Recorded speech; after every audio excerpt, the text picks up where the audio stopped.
Bonjour à vous, leaders et futurs leaders, dirigeants d'entreprise et futurs dirigeants d'organisation. Secours la gestion du personnel et de l'organisation nous permettra de répondre efficacement à la question suivante.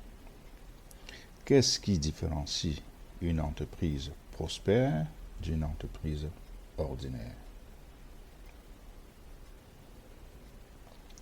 Dans un environnement compétitif, les leaders qui maîtrisent l'art de la gestion des talents et qui savent organiser efficacement leurs équipes détiennent un atout stratégique majeur. Pour avoir été en mission à Volkswagen, le constructeur automobile, j'ai eu l'occasion d'apprécier l'efficacité de la gestion humaine. Après une mission dans cette entreprise, j'ai compris pourquoi l'entreprise a eu un succès énorme à une période donnée.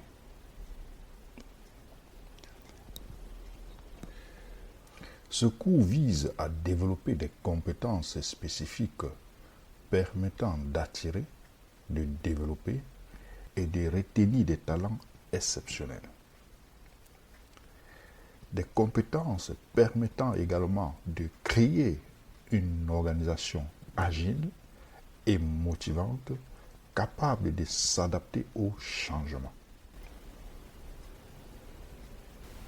Ce programme est conçu pour renforcer des aptitudes particulières en vue d'optimiser les performances de l'équipe en intégrant des stratégies de gestion modernes.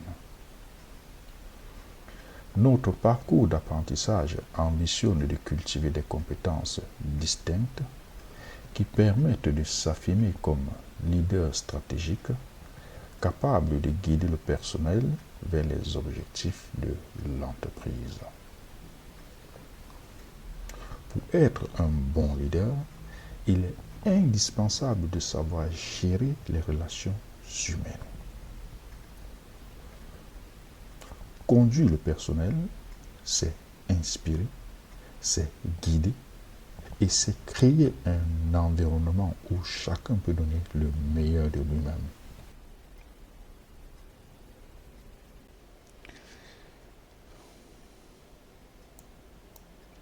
Les fonctions du leadership dans les organisations sont essentielles pour guider, motiver et orienter les équipes vers l'atteinte des objectifs.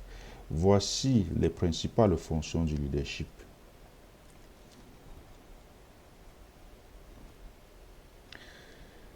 Vision et direction.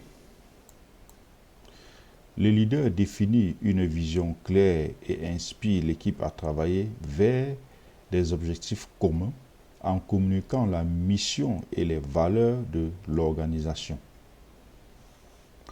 Je vous ai déjà dit que la vision est orientée vers l'extérieur et la mission est orientée vers l'intérieur. La mission d'une organisation, c'est sa raison d'être. C'est le but de l'organisation. Pour définir la mission d'une organisation, l'organisation doit répondre à la question « Pourquoi l'organisation existe-t-elle » La réponse à cette question est la définition de la mission de l'organisation. On va par exemple dire que la mission de Microsoft, par exemple, c'est d'aider des individus ou des organisations à pouvoir optimiser la réalisation de leur potentiel. La vision, c'est une projection dans l'avenir. C'est pour ça que je vous ai dit que la vision est orientée vers l'extérieur, la mission vers l'intérieur. La vision, c'est une projection dans l'avenir. La vision, c'est l'image que l'entreprise ou que l'organisation souhaite atteindre ou souhaite avoir à long terme. Pour définir la vision d'une entreprise ou d'une organisation, il faut répondre à la question « Où allons-nous » ou bien « Où voulons-nous aller » comme exemple de vision ici, si on prend par exemple l'entreprise Tesla, on va dire que sa vision, c'est de pouvoir proposer des produits de transport électrique à un prix plus ou moins abordable, même si on dit que Tesla est cher. C'est quand même la première entreprise qui a commencé à nous proposer des produits électriques et les autres ont suivi. De ce fait, on peut donc dire que Tesla a pour but de conduire le monde dans une transition vers l'énergie durable.